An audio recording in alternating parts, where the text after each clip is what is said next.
Hi guys, welcome to my YouTube channel. My name is Taiwo Black, and you can tell by the title of the video we're talking about the metaverse and how it's going to be affecting our life as a whole. And that's why I brought an expert. He's a blockchain enthusiast and he's good, guys. He's going to tell us all we need to know about the metaverse and how it's going to be affecting our lifestyle, how it's going to affect the health industry. He's a very good friend of mine and his name is Ayodeji. Yeah, what do you have for us today on the channel about metaverse? So like you said, my name is Ayodeji Fo, and yeah, we're talking about the metaverse. So I think I'll give her to ask the question. So what's the metaverse all about, right? Yeah. So basically it's a 3D digital world where you get to connect via VR, AR, which VR full meaning of VR is virtual reality and AR means augmented reality. So that's basically what the metaverse is. So how do you think it will affect us as human beings? Okay, so humans, one way or the other, always find a way to move towards a way to keep themselves busy. So we saw the movement of the mobile phone, social media and all. So people naturally want to connect. So we've been connecting via the likes of Facebook, Instagram. So the likes to the follow to YouTube and a lot of this platform that exists that allows us connect with each other. Now the metaverse is bringing it more of a social interaction that remove the barrier of distance. So now people can, myself and Taiwo can be seated virtually in a space right now, like we are, and we are actually really not really sitting down physically, but we can do that virtually using the metaverse. So having to use certain tools like the AR glasses, VR glasses, glasses. It could give us the entrance into the metaverse. So I think they will redefine it in different way to make it more comfortable for people to use. But it gives you the entrance into the metaverse. So as the metaverse will not be a physical body of us, but an avatar version of us that stands as our digital identity that give us that entry into the metaverse. So those are like the few things. So those old processes of you want to go shopping and you're shopping via Amazon, you want to go on a date with somebody and you don't want to leave your home. Yeah, you can now go virtually. Wow. So we can be sitting here now and go places. Exactly. So travel the future of your shooting of your videos could be you want to bring a very important person who is in China. Wow. And you want to have like this interview and you want it to be like this sitting together. You guys can literally shoot it in the metaverse sitting together. So we're going to be discussing now the pros and the cons of the metaverse, how it's going to affect us. Do you think it has more advantages than disadvantages? Okay, so I think every technology or any way of life actually has advantages and disadvantages. Okay. So I can't really balance the both yet because we've not seen a total emergence of that technology, but one of the things I could clearly say is that we'll see disadvantages like insecurities because people will be staying more in the metaverse than in real life, and which could affect. So you saw the social media movement that a lot of people started getting more engrossed and there were no physical connections. Yeah, I've actually seen a movie like that people, they had to plug in infusion to keep them alive in the real world while they're living their lives away in the metaverse world. I can't remember. So I think humans naturally find a way to get addicted to something, and they always like to have this runaway place for them to run away from real life. Yeah. So social media gave all of those impacts. We could see the likes of Facebook, Instagram, TikTok. The same thing with social media. You see a generation of people that are rather connecting socially via social media than real life. So we're now dealing with the metaverse, people are literally being able to teleport. It's called teleportation. They are teleporting from just being their physical presence here into a new world entirely, which they can be anybody they want to. So somebody that is not a very rich person in real life could be very rich in the metaverse, and it might want to prefer that life, of course, because the person can style anyway. The person might want tattoos or looking like a buff person and is just a fat person in the real world, and they might just want that presence, and they will find more time spending more time in the metaverse, which means that people might not check their health. Take it very serious. So we're talking about the cons now. Yeah.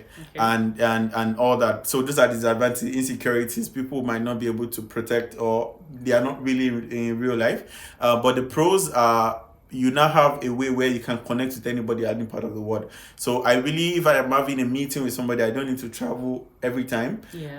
My office can be moved to the metaverse. So instead of having that high cost of running a physical building, to pay rent, to pay, I can literally open our office up in the metaverse, and we can start working in the metaverse. But it will cost a lot also to be able to build. No, it's not. So NFTs it's a virtual, so it's going to be, there are organizations that are planning to build it. For example, Facebook that became Meta, they are building something like that where offices you can be.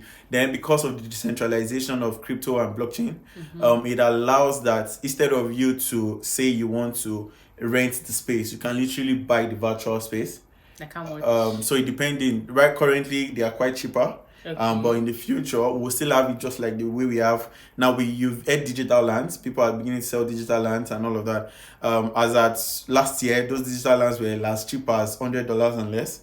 Currently, those lands are valued as millions of dollars, thousands of dollars, and all. So you mean people that didn't buy early now? What if you are not as rich as that in the real life? How are you able to?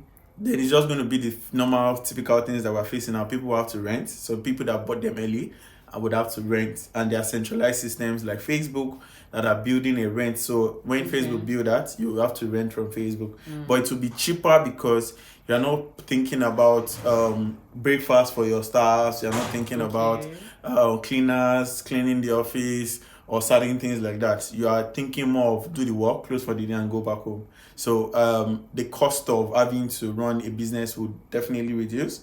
But yeah, it might come with its own cons too.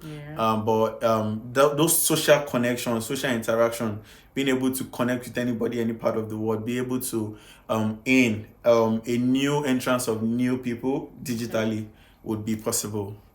So how do you think the metaverse will affect the healthcare system? Because normally a patient comes into the hospital, sees the doctor, go get drugs from the pharmacy. How? So because people will spend more time in the metaverse, it would make more sense that you would want to be where the people are. So yes, people still need medical attentions because it requires their physical body. You can't be treating a digital identity or digital avatar. But in terms of the pharmacies, because you're dealing with symptoms and a diagnosis and being able to apply drugs to them, one of the basic things you want to do is you cannot connect with a larger scale of clients or patients. Let me use patient as a business person, as patients connected to the metaverse. So rather than people having to go outside real time and go do stuff, they would want to, it would be very interesting for them to have a pharmacist in the metaverse that can attend to their needs, because as being a pharmacist, there's a lot of questions and answers, right? So you would probably have to ask them questions on the metaverse, give them, then probably there'll be delivery companies that would deliver the drugs to them with prescription and all. So which makes it more easy for you to connect with a larger audience of patients. And also people would rather want to be treated on the metaverse if it has to do with diagnosis and complaint. And again, because of privacy, a lot of people are not always very comfortable with coming face to face. I've had people complain to me that they had toilet disease and they couldn't face a pharmacist or go into an hospital to complain. So they kept it to themselves, and it affected them long time. So, but with the emergence of the metaverse, now people can actually protect their identity and be able to comfortably come and ask questions and get to complain what's really wrong with them and be able to get prescription for their drugs. Then and the pharmacist is also in the metaverse. Yes. Gives a prescription and it gets delivered real life by a delivery company. Exactly. Okay, so lastly, do you think this metaverse thing, a lot of people will accept it? Because I'm sure definitely our parents' generation will want to go against it. You're always on this, what's it called actually? AR glass, or you're wearing that glass and you're seeing your room all day. Your life. But they will not know that you're actually, doing your normal jobs, getting paid and all. So yes, I definitely think so. Look at the movement of gaming.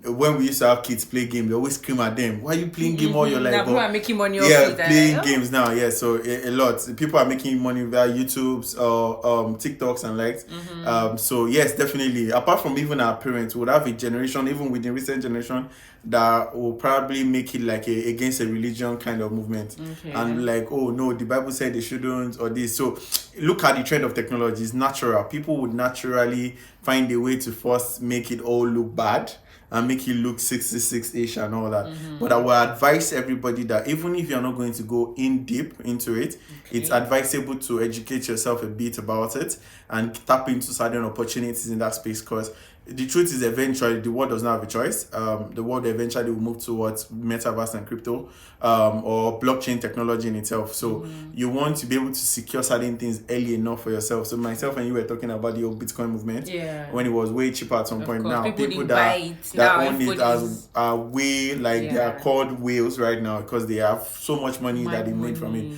So you also want to not snooze on getting lands, because eventually you want to open a business on the metaverse, right? And eventually you don't want to and I had the opportunity to buy it. The land was so $50 at one point, and I said it for 1,000. I cannot afford it, so you have to probably rent stuff. So you want to get educated a bit about it, make inquiries, ask questions about it, and that was what I was said. Please ask questions in the comment section.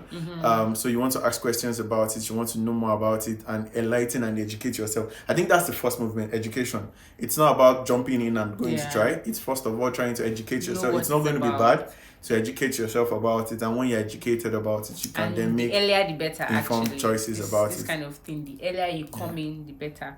But as it stands, it's not yet in Nigeria now. It's not. So it's not over. It's not all over. So it's not all over yet, but the entrance for it is not going to be. That's the one thing about the metaverse. The technology is not limited to one place. So it's not based on because this place is not yet advanced, we can't access it. As far as you have the internet, the devices, you can access it from any point. Thank you so much. I hope we've learned a thing or two from IODG. I have actually learned a lot, and as soon as the opportunity comes for me to key into this, I'm definitely going. Of course there will be cons, and I feel like AI taking over humanity, like everybody just be like a robot. You're not talking to people, you're just in the virtual world, and you're dying in the real world. Something like that will eventually happen, because I have seen it in movies, and I'm wondering how will humanity continue, like everything is just technology now. It's crazy. They're even using technology to advance. So if you look at what Elon Musk is doing, so instead of making an artificial intelligence machine that they are machines and all these robots and all, is making humans smarter. So instead of neurons and all that, so now you can learn French just by downloading it. You can learn stuff. So he's trying to make humans smarter, not just robots taking over, but also humans smarter. So application of that into healthcare and other things would eventually come into. So like I said, education is the whole thing. So it's not about going into it yet. It's educating oneself about all of these things and being better at it. Thank you so much. I'm grateful. Thank you for coming to my channel to pour this brain or stuff. All right guys, so this is the end of the video. Thank you for watching. I hope you've learned a thing or two. Make sure you leave a comment if you understand, and if you have any questions, you'll definitely be answering questions in the comment section. I'll see you in my next video. Bye.